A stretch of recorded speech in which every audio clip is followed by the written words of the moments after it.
Welcome to my YouTube channel. आज मैं आपको क्लास 4th के लिए इंग्लिश के चैप्टर नंबर 4 को पढ़ाऊंगी। जितने भी क्वेश्चन आंसर हैं सभी को हिंदी और इंग्लिश में अच्छे से लिखना बता दूंगी ताकि अलग से वीडियो को देखने में आपका थोड़ा भी टाइम वेस्ट ना हो। तो चलो पढ़ना स्टार्ट करते हैं। बुक के पेज नंबर 35 पर चैप्टर नंबर 4 है। ये चैप्टर एक पोएम है। पोएम का नाम है one thing at a time. क्या नाम है पोएम का? One thing at a time. Hindi में कहेंगे एक बार में एक चीज़। क्या कहा गया है यहाँ पर? इस पोएम के अंदर समझाया गया है कि हमें एक बार में एक चीज़ करनी चाहिए। तो पहली लाइन है पोएम की, वर्क वाइल यू वर्क। काम करते समय काम करें। वाइल कहते हैं करते समय। Play while you play. खेलते समय खेलें। To be useful and happy. ये यूज़फुल भी रहेगा और इससे आप खुश भी रहेंगे। That is the way. यही एक तरीका है। वे कहते हैं तरीके को। All that you do. All that यानी कि वह सब जो आप करते हैं। Do with all your might. Might means ताकत। अपनी पूरी ताकत से करो। Do with all your might. अपनी पूरी ताकत से करो। डू मीन्स करना। Things done by halves. जो चीज़ें अधूरी की जाती हैं आर नेवर डन राइट। वे कभी अच्छी नहीं होती। Are never done right means वे कभी अच्छी नहीं होती। आगे है one thing at a time. एक बार में एक चीज़। And that done well. और वे अच्छे से करना। Is a very good rule. ये एक बहुत अच्छा नियम है। As many can tell. जैसा बहुत लोग कहेंगे। टेल मीन्स कहना। मैनी बहुत। Moments should never. समय बेकार नहीं बिताना चाहिए। Be trifled away. बेकार समय बिताना। So work while you work. काम करते समय काम करें। And play while you play. खेलते समय खेलें। यानी कि काम करने के वक्त हमें हमेशा काम ही करना चाहिए। बीच में वक्त बर्बाद नहीं करना चाहिए। और जब हम खेलें तो खेलते समय हमें खेलना चाहिए। अब बच्चों पेज नंबर 36 से इस चैप्टर के क्वेश्चन आंसर स्टार्ट हैं। पहला क्वेश्चन है, why is it important to focus on doing one thing at a time. एक समय पर एक काम क्यों महत्वपूर्ण है? वाई इज़ इट इम्पॉर्टेंट का मतलब क्यों महत्वपूर्ण है। टू फोकस ऑन डूइंग क्यों महत्वपूर्ण है। To focus on doing one thing at a time यानी कि एक समय पर एक काम क्यों महत्वपूर्ण है। आंसर में लिखोगे it is important to focus on doing one thing at a time. देखो पहले स्टार्टिंग में लिखना इट इज़ है ना, इट के बाद ये वाला इज़ यहाँ लिख देना, फिर बाकी सारा क्वेश्चन में से ही है टाइम तक। फिर आगे लिखना बिकॉज, क्योंकि it help us do our work well and be happy. क्योंकि ये मदद करता है हमारे काम को अच्छे से करने में और इससे हम खुश रहते हैं। इसलिए हमें एक ही समय पर एक ही काम करना चाहिए। क्वेश्चन नंबर 2 है, make a list of words that rhyming in the poem. यानी कि पोएम के अंदर जो जो राइमिंग वर्ड्स आए हैं वो लिखने हैं आपको। तो आप लिखोगे rhyming words of poems are lay way है ना, माइट राइट वेल और टेल। राइमिंग वर्ड्स पता है ना आप सभी को कि वो वर्ड्स जो कि बोलने में एक जैसे होते हैं। क्वेश्चन नंबर 3 है, how do you feel after finishing a task that you have done well. आप कैसा फील करते हो किसी भी काम को अच्छे से जब आप पूरा कर लेते हो। हाउ डू यू फील यानी कि आप कैसा फील करते हो आफ्टर फिनिशिंग, किसी काम को पूरा करने के बाद जिसे आप अच्छे से डन वेल करते हो, अच्छे से पूरा करते हो। तो I feel happy after finishing a task that I have done well. जो कि मैं अच्छे से पूरा करती हूँ, मैं उसके लिए अच्छा महसूस करती हूँ। क्वेश्चन नंबर 4 है, what are some of the things you do every day that help you stay calm and focus. वो कौन सी चीज़ें हैं जो आप रोज़ करते हैं जिससे आप शांत रहते हैं और फोकस रहते हैं। तो मैं ऐसे कौन कौन से काम करते हैं हम, है ना, बुक्स रीड करते हैं। I read story books. I do my homework on time. मैं अपना होमवर्क टाइम पर करती हूँ। और I play with my friends. और मैं अपने दोस्तों के साथ भी खेलती हूँ। इन सभी कामों को करने से हम क्या अपने आप को फोकस सब रखते हैं ना, कि हमने अपना काम भी पूरा कर लिया है और खुशी खुशी हम अपने दोस्तों के साथ भी खेल लिए हैं। Match the following. माइट किसे कहते हैं? ताकत को, स्ट्रेंथ और पावर को। यूज़फुल यानी कि हेल्पफुल को कहते हैं। मोमेंट्स कहते हैं शॉर्ट पीरियड ऑफ टाइम को। अब देखो नेक्स्ट क्वेश्चन है, now use the words and frame meaningful sentences. अभी आपने मैच द फॉलोइंग के अंदर तीनों वर्ड्स की मैचिंग की थी, माइट, यूज़फुल और मोमेंट्स, इन तीनों पर सेंटेंस बनाने हैं आपको। तो the horse has great running might, घोड़े के अंदर दौड़ने की बहुत अच्छी ताकत होती है। Books are very useful to learn new things को सीखने के लिए बुक्स बहुत यूज़फुल रहती हैं। I enjoy the happy moments with my friends, मैं अपने दोस्तों के साथ हैप्पी मोमेंट्स को इन्जॉय करता हूँ। अब देखो नेक्स्ट क्वेश्चन है, describe what everyone is doing in the pictures, हर कोई इस पिक्चर्स के अंदर क्या कर रहा है आपको डिस्क्राइब करना है।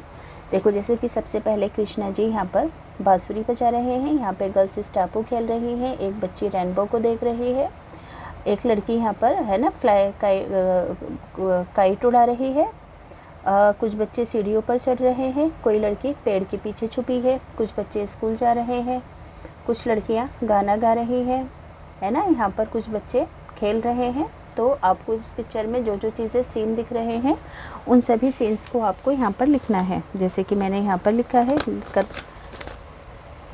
देखो यहाँ पर मैंने 12 सीन्स लिखे हैं। जैसे फर्स्ट है Krishna ji is playing the flute, Krishna ji बांसुरी बजा रहे हैं। One girl is playing a kite, एक लड़की पतंग उड़ा रही है। One girl is playing stapu, एक लड़की स्टापो खेल रही है। One girl is hiding behind a tree, एक लड़की पेड़ के पीछे छुपी है। One girl is offering book, एक लड़की दूसरी को किताब दे रही है। वन गर्ल इज़ सिंगिंग, एक लड़की गा रही है। A woman is using a telescope, a man is pulling a camel cart, camel cart को खींच रहा है एक आदमी। A woman is working on a computer, एक लेडी कंप्यूटर पर काम कर रही हैं। टू गर्ल्स आर डांसिंग, दो लड़कियां नाच रही हैं। A woman is climbing the ladder, एक औरत सीढ़ी पर चढ़ रही है। A joker is doing tricks, एक जोकर ट्रिक्स दिखा रहा है। तो बच्चों स्क्रीनशॉट लेकर ये 12 के 12 आप अपनी कॉपी के अंदर लिख लेंगे कि इस पिक्चर में क्या क्या हो रहा है।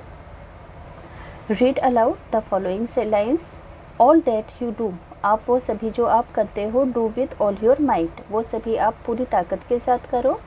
थिंग्स डन बाय हाफ्स, जो चीज़ें आधे तौर पर की जाती हैं। आर नेवर डन राइट, वो कभी भी सही नहीं होती हैं जो चीज़ें आधी की जाती हैं। पेज नंबर 39 पर आएंगे। Your teacher will read aloud a few words to you, आपकी टीचर आपके लिए कुछ वर्ड्स लाउडली पढ़ेंगी। Circle the words in which you don't hear the L sound, जिन वर्ड्स के अंदर आपको एल साउंड ना सुनाई दे आपको उन्हें सर्कल करना है। जैसे कि लीफ, लीफ में एल साउंड सुनाई दे रहा है। काम, काम में एल साउंड नहीं सुनाई दे रहा तो इसे सर्कल करेंगे। पेल में एल साउंड है, जेल में भी एल साउंड है, पर यहाँ पर देखो पाम की स्पेलिंग में एल है पर साउंड नहीं है इसकी, खाली हम इसे पाम पढ़ेंगे तो इसे सर्कल करेंगे।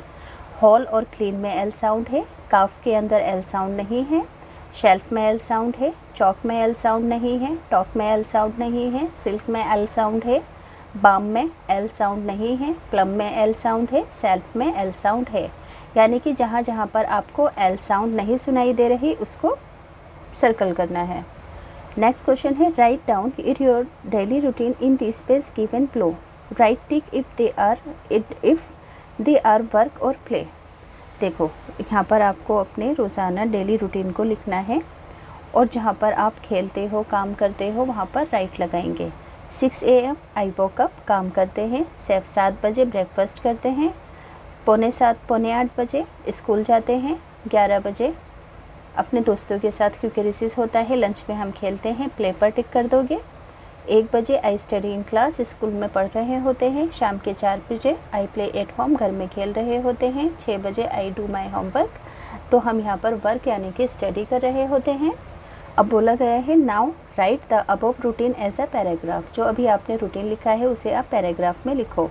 तो कैसे लिखेंगे हम इसे, यहाँ पर हेल्प दी है आपके लिए। I begin my day at 6 AM, मैं अपना दिन सुबह के 6 बजे से स्टार्ट करती हूँ। I brush my teeth and then breakfast, brush करने के बाद ब्रेकफास्ट करती हूँ। After this I pack my bag, मैं अपना बैग पैक करती हूँ। By 7:45 AM I am ready for school, my mother helps me to wearing tie and then I leave for school at 8 AM। अब देखो ऐसे ही school के अंदर भी हमें अपना शेड्यूल लिखना है। My school starts at 8 AM, I have 3 periods before recess, recess से पहले हमारे 3 पीरियड होते हैं। When the time on the big clock reads 11 a.m. The students goes to the playground and play many games together. 11 बजे क्योंकि recess होता है इसलिए हम बाहर खेलने जाते हैं. The school ends at 2 p.m. दोपहर के 2 बजे हमारे स्कूल ख़त्म हो जाता है. अब देखो स्कूल से आके हम घर पर क्या क्या करते हैं. I came back home at 2:30 p.m. I eat lunch and talks with my grandmother. दादी से बातें करते हैं and then take rest for some time. कुछ टाइम के लिए रेस्ट करते हैं. When I wake, I do my homework at 4 p.m. जब हम उठते हैं तो 4 बजे हम अपना होमवर्क करते हैं. और इसके अलावा और भी बातें लिख सकते हो आप, जैसे कि I go to sleep by 10 p.m. मैं 10 बजे सोने के लिए चली जाती हूँ. यहाँ पर कुछ रिडल्स हैं यानी कि पहेलियाँ हैं. 30 white horses, 30 सफ़ेद घोड़े, ऑन अ रेड हिल, एक लाल पहाड़ी पर, नाउ दे चॉम्प यानी कि वे बाइट करते हैं, नाउ दे स्टॉम्प वो च्यू करते हैं, नाउ दे स्टैंड स्टिल और वो सीधे खड़े रहते हैं. तो आंसर क्या होगा. टीथ होगा क्योंकि वाइट है ना. White hills red, white horses red hill के ऊपर क्या है. हमारे दांत ही तो हैं. Tall lady in a white frock, एक सफ़ेद फ्रॉक में, विद अ येलो फेस, पीले चेहरे के साथ, एंड अ रेड नोज, लाल नाक के साथ.